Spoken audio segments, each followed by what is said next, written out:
Hello, this is Mike Swanson. I run the website WallStreetWindow.com, and the odds are that you're watching this video because you got an email from me telling you that it's up. Now, if you're not on my free email list, go below this video in the description, click the link, and then opt in.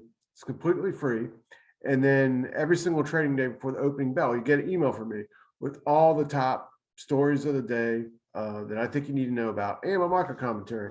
Today, what I want to do in this video is give an update on my public portfolio and how it is that I'm actually up so far in it. I just started it the 1st of May, despite the fact that we're seeing a rough and tumble stock market and pretty vicious decline over the past week, not just for stocks, but in the bond market itself. And I want to talk about some news items that relate to that. If you're new to trading and investing, I would also suggest you grab my book, Strategic Stock Trading. We're now in a market environment in which, simple hot tips, loading up a Robinhood app and buying what other people own on it already, that sort of strategy worked a year ago, no longer works now. You've got to, you can't be a herd player. You've got to align yourself with the trends of the market and not what everyone else is doing, because most people are losing large amounts of money. And this is a tough year, but it can be navigated successfully. And that's what I'm trying to prove with my public portfolio. So let me load that up, show you how I'm positioned. Excuse me. And then we'll get into what's going on today. So if we take a look at it, as I'm doing this video, for the month of June, the S&P 500 is down 9.9% at the moment I'm doing this video. I'm up 3.39%. Now, I'm using the website Tipranks to keep track of my results. And the average person, an aggregate of all the others in Tipranks, are losing big time. They're down 13.8% this month, and this month isn't even over. This is devastating losses. Now, last month, I started this portfolio on the 1st of May, and I only made 0.27% that month. Now, I'm not trying to suggest to you that I can make money every single month, but my goal is not to get rich quick, but my goal is to simply try to beat the performance of the S&P 500. Now, so far, I'm doing that. Now, the thing is, that's a goal that if you accomplish it, will generate massive wealth. Only the top 20% of traders and investors beat the market on a, and so if you do that, you're making big money. And if you think that way, I want to beat the market, it's a big difference between thinking, I want to get rich quick overnight, and then trying to look and follow people's, throw all your money into a crypto coin or a risky call option trade, or throw it all into one stock. Very, very risky. It's like playing the lottery, and you can hit it, but if you do, the odds of you accomplishing it a second time are very small. So if you keep trying to do that kind of thing, eventually you're going to blow yourself up. But if you think about, hey, I want to beat the market, then you're thinking in a way of sustainable success, creating strategies to do it, managing your money correctly, and following the trends in the market. So I'm beating the market so far simply without taking giant risks. In fact, most of the account is in cash. And let me show you the positions I've got right now. And these positions were all established on May the 1st, and I haven't made a trade since then. I'm not having to day trade the market to beat the market. I bought PSQ, an ETF that shorts the NASDAQ. When the NASDAQ 100 goes down, PSQ goes up. RWM shorts the Russell 2000. I'm up 13% in the NASDAQ short trade, almost 8% in the Russell 2000 ETF. Now, I also bought gold and I'm down 2% in that. And I bought the DBA ETF and I'm down almost 1% in that. I also own a 3-month treasury fund. And I put 36% of my money in that. It represents essentially a cash position. This ETF doesn't really move much at all. It's barely changed. It's sort of a placeholder. Because see, when I started this account, I knew, it already was happening, that the market was going to be extremely volatile. And I didn't want to take big risks. I want to have, something that's a cash position that I can then use to buy later or do something else, maintain flexibility. Cash reserves in this market create flexibility. They create the opportunity to one day deploy them when this bear market is over. And I don't think it's over now. And that means heightened stock market volatility. So survival is the imperative in this market. If you're 100% invested in crypto, in a QQQ, in the ARK ETF, in anything, you are risking being eliminated in this market. If you've got 100% of your money in one trade, and I would consider having all your money in a fund as one trade, you're risking being taken out of the game when this bear market is over. That happened to millions of people in the 2000 bear market in 2008. And even in market declines of 20%, people in margin get wiped out. Now, that's the survival is the most important rule in a market environment like we're in now.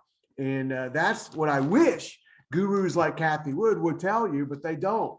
Instead, they're trying to encourage you to believe that the market is going to return to the way it was last year, and it's not. And I'll demonstrate why in a story I'm going to talk about in a few moments. But my portfolio is all about controlling risk by controlling the size of the positions that I'm taking. So no one position represents one bet that's going to overwhelm the entire portfolio.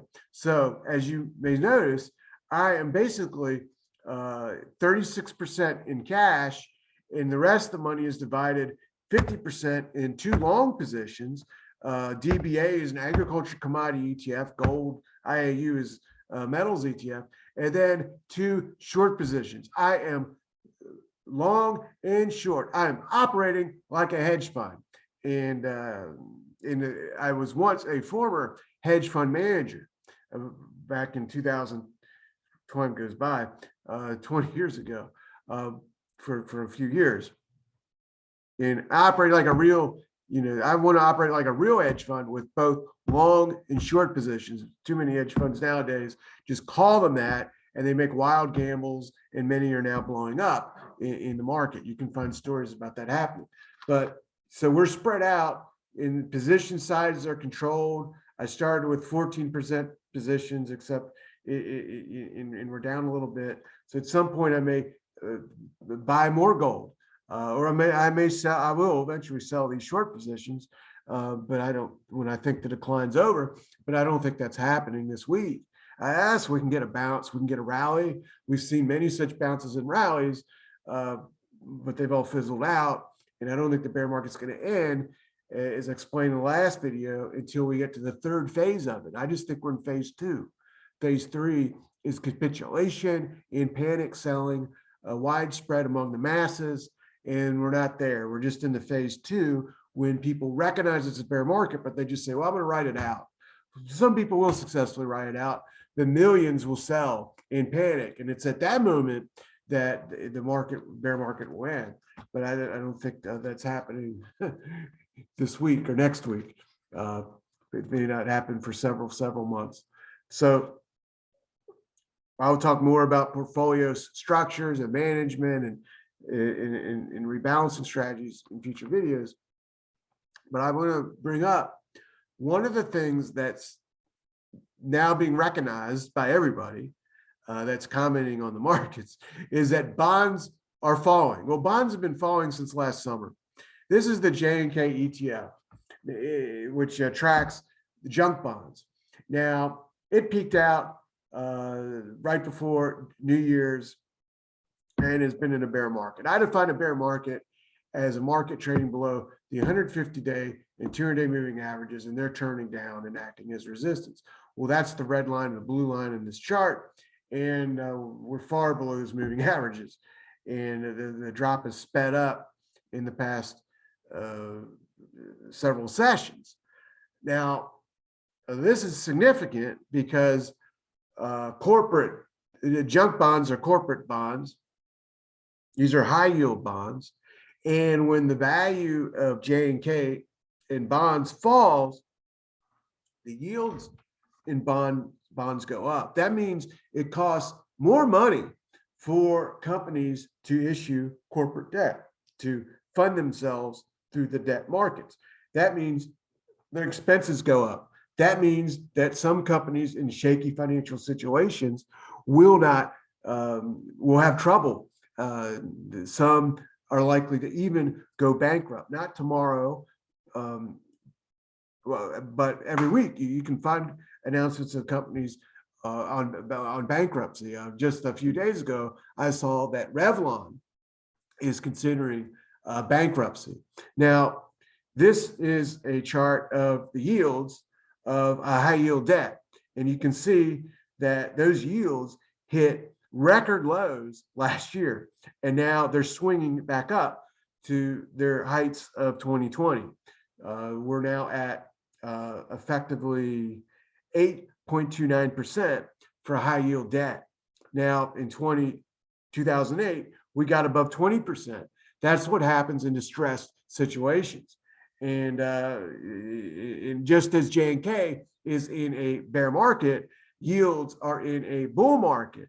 And again, higher yields mean higher financing costs for corporate America. And that's the story I want to mention to you. It was in my local paper. It was a story syndicated coming from Bloomberg News with the title, "Rising Interest Rates Are Sucking Life Out of Zombie Firms." And we're going to look at a zombie firm in a second and see what its stock has been doing. But this story is just saying what I've just told you. Rising yields are causing trouble for companies, but many companies are so-called zombie companies, defined by companies that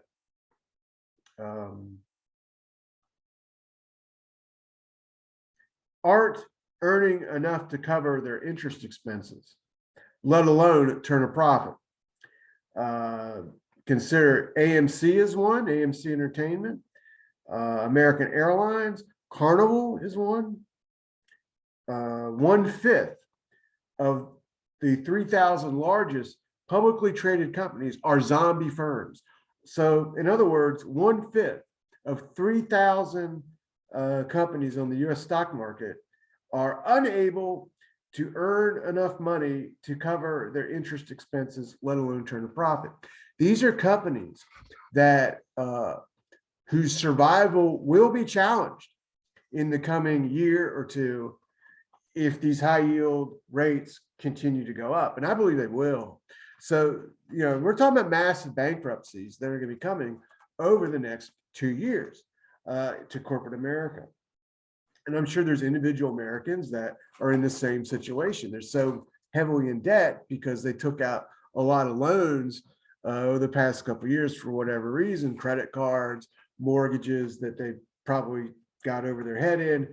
And now, rates are going up. Credit card yield rates are going up. If someone bought a variable mortgage, they could be in big trouble, when the yields when their rates get adjusted at some point.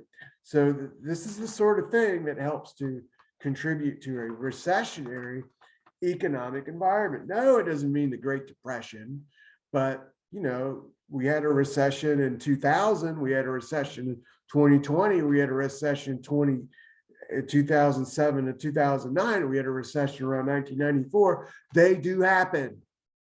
And it's part of the business cycle. But here's a little fact that's shocking in this story.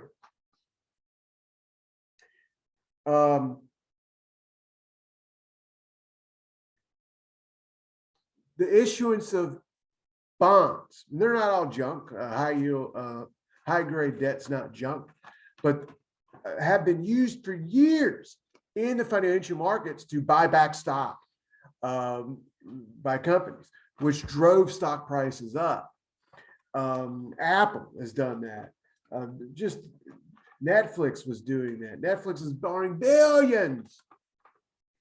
Many companies. And here's an interesting fact. The rise in these yields is making it so companies are issuing less and less debt. In fact, they had borrowed in May 2.2 billion, and this was the slowest month for junk bond issuance going back to 2002. So we're seeing a huge shrinkage in the issuance of debt by corporate America. That means that the stock buyback operations are coming to an end. And that's one of the things that had helped drive the bull market higher for years. And one of the reasons why we're not going to return to the market environment we saw from 2020 to January this year, when the stock market topped out. That is why this is not a simple correction that we've been witnessing in the stock market, but a real bear market. From March of 2009, there are multiple corrections in the financial markets. And in 2020, there was even a crash as the S&P 500 fell over 33%. However, on all those declines, including the one in March 2020, the stock market never fell more than 8 weeks. And now it's been falling for 6 months. If nothing else will get you to recognize that this is a real bear market and make you wake up from all the nonsense and technobabble you've been hearing from people like Kathy Wood, I would certainly hope it is that fact that will. It is time to wake up from reality and adapt and adjust to what's going on in financial markets and push aside all the people that have been telling you a lot of nonsense over the past year and a half. So think about using tactics that can help you limit your losses in the market and perhaps beat the performance of the stock market itself. And I think one of those tactics is to have the ability to buy when the bear market we're in is over for real. That means cash reserves or hedges that you eventually get out of and then deploy the realized, deploy that money into buying. So when I have RWM and PSQ in my account, those are things that I expect I will eventually sell. And when I do, I'll use those proceeds to be buying stocks. That's my plan. So, I'm happy so far with what's going on. I'm not expecting to make a positive return every single month in such a tremendously volatile stock market situation that we're in. And I'm not here to tell you it's easy to make money. I'm not here to tell you you're going to get rich quick tomorrow in some trade or a crypto coin. I'm here to try to tell you to take this seriously, that think about beating the market and thinking about being like a professional. Grab my book, Strategic Stock Trading, get Stan Weinstein's book, get Jesse Livermore's classic book, or the book about Jesse Livermore, I should say. Start reading and studying. Think about not getting rich quick off someone's pick, but becoming one of the top 20% of traders and investors in this market. Think about that and realize, hey, maybe I got to learn a thing or two here, you know. Like I just saw the movie Top Gun, or not, or the sequel Maverick, and these guys did not just jump in an airplane in the movie for the first time and fly around all over the place. They'd already been to the Naval College. They already been logging hours of flight, and now they're being trained to do this super mission. That's what it takes to be a success, the top of something. It's taking it seriously, and if you think you can just trade these markets, like you could just pop in an airplane, if I'd ever flown before, it doesn't work. And that's why so many Robinhood traders and players on that app are flaming out. And that's not the way to go. And part of bear markets is that it's all the traders who get in as the bull market reaches the ninth inning flame out. And that's the process we're going through. And one of the things that drives the market lower are these people flaming out and selling. And that's a process that reaches a crescendo in stage 3 of a bear market, when we're just in stage 2.